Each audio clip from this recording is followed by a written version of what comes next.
ये जो 10 साल के बाद मैं ये कहूँ कि हमारे लोगों का एक इनकम का बहुत बड़ा साधन है खैर के पेड़, और ये 10 साल के बाद ये यहाँ बिकते हैं मार्केट में और अच्छे पैसे आने की आस लोगों को। और एक बहुत बड़ा गलत फैसला जो डीएफओ ऊना द्वारा लिया गया, रामगढ़ धार को पूरा बैन कर दिया गया। और अगर किसी कारणों के अंतर्गत इसको बैन किया है तो वो कारण लोगों को पता होना चाहिए। बहुत से जिम्मेदारों के लगातार फोन आ रहे हैं, किसी के घर में किसी के बच्चे की शादी है, किसी ने एक मकान का प्लान बनाया, किसी ने अपने बच्चे की एजुकेशन के लिए बच्चों को अपनों को कहीं बाहर भेजना है। तो एक लोगों की एक आस होती है कि 10 साल बाद हमें पैसे मिलेंगे, हमारी ये फसल बिकेगी तो हमें पैसे आएंगे। और किसी ने कोई लोन लिया होता है, और ये जो फैसला लिया गया है, ये मैं तो कहूंगा बहुत बड़े एक दबाव के साथ फैसला लिया गया है। और ये लोगों के साथ बहुत बड़ा विश्वासघात जो है कांग्रेस पार्टी ने किया है। और इसका जो रिजल्ट है वो तो अभी इनको पंचायत चुनावों में मिल जाएगा, क्योंकि पूरी बेल्ट को सील कर दिया गया। और अगर किसी ने गलत किया है तो आप उसके ऊपर कार्रवाई करिए।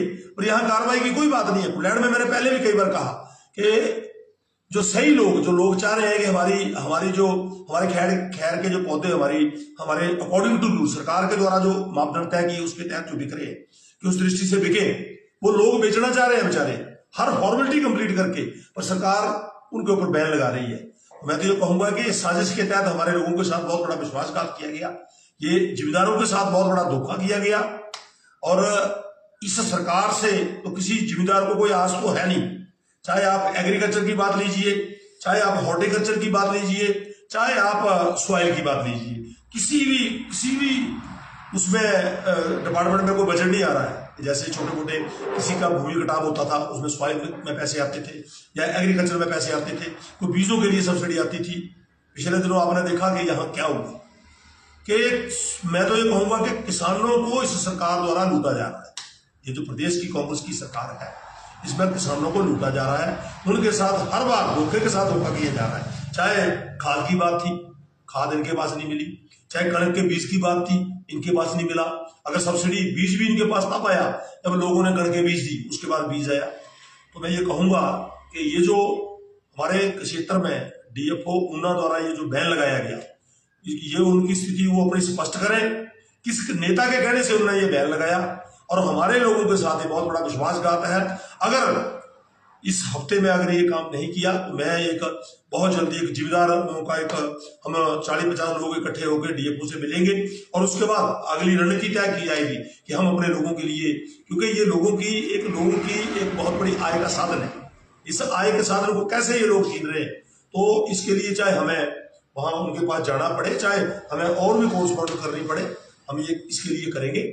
और आंदोलन करेंगे कि खाली आप मिलने का ही प्रयास? एक बार मिलेंगे उनके साथ, उसके बाद उनको अल्टीमेट देंगे हम कि भाई हम इसके बाद आपके दफ्तर के आगे दही बिछा के वहां बैठेंगे जिम्मेदारों को साथ लेंगे, क्योंकि ये कुलैंड के जिम्मेदारों के साथ बहुत बड़ा विश्वासघात है। और कुलैंड की जनता के साथ कोई विश्वासघात करे उसको हम नहीं सहेंगे। हम कुलैंड की जनता के साथ हैं, हम कुलैंड के जिम्मेदारों के साथ हैं। और हम इसके लिए बहुत जल्दी 2 या 3 दिन में हम एक चिट्ठी बना के जो डीएफओ से मिलते हैं कि बहुत जल्दी आप इनको खोलिए, ताकि ये जल्दी 31 मार्च तक टाइम है सारा। 31 मार्च के बाद वैसे अगले साल में ये बात चली जाएगी। और बहुत से लोग तो बेचारे ये कह रहे हैं कि हमारे पिछले साल के वो बड़े हुए थे कि पिछले का साल भी ठेकेदार नहीं काटे, कहते रेट कम है जी, इस साल जब काटने की बारी है तो कहते डीएफओ साहब ने हमारा काम बंद कर दिया। तो मैं ये कहूंगा कि इसके लिए सरकार जो है इसके लिए पूर्ण विचार करे, खास करके डीएफओ। मात्र 26 दिन बचे हैं ना? मात्र 26 दिन बचे, मात्र 26 दिन। उसके लिए डीएफओ एकदम इसके लिए अपनी मीटिंग बुलाएं और इसके लिए इनको खोलें, ताकि लोगों को जो फायदा है वो बेचारों को मिले, जिम्मेदारों को फायदा मिले। क्योंकि ये जो उन्होंने ये जो बैन लगाया है बिल्कुल सरासर गलत है। ये किसी विशेष आदमी के कहने से लगाया है, उसका नाम तो लोगों में बताएं, नहीं तो हम जब आंदोलन के माध्यम से लोगों में रखेंगे कि ये जो कांग्रेस की सरकार है, कांग्रेस के जो जनप्रतिनिधि है वो आपके साथ धोखा कर रहे हैं। तो क्या आपने अभी तक बात नहीं की अधिकारियों से, डीएफओ से? डीएफओ से बात मैंने पहले आज से 10 दिन पहले की, जब इन्होंने पहली बार कुछ एरिया बंद किया था तो मेरे को कहते कुछ अवैध कटान करके हमने किया, और वो सरासर गलत है। आप देखिए अवैध कटान जो हो रहा है, लोगों के नाम शरे हम लोग ले रहे हैं कि जी फलाने आदमी की गाड़ी पकड़ी गई, किसी ने नहीं पूछा किसी को।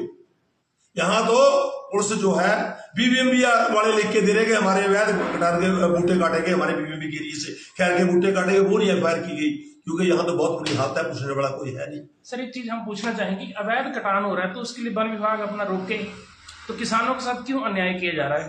वहां डिपार्टमेंट फेल है, वहां डिपार्टमेंट नहीं पकड़ पा रहा है। पर जो बेचारे जिनकी जिमी मिल्की भूमि है उसमें से उनको कटान करने से रोका जा रहा है, क्योंकि ये सरासर गलत है। और इसके लिए बहुत जल्दी हम 1-2 दिन में डीएफओ साहब से मिलेंगे, उसके बाद हम अगला जो वो तय करेंगे जिम्मेदारों को साथ लेके, चाहे हमें दरी बिछा के वहां बैठना पड़े, क्योंकि जिम्मेदारों के हक की लड़ाई है और भारतीय जनता पार्टी लड़ाई में जिम्मेदारों के साथ खड़ी है।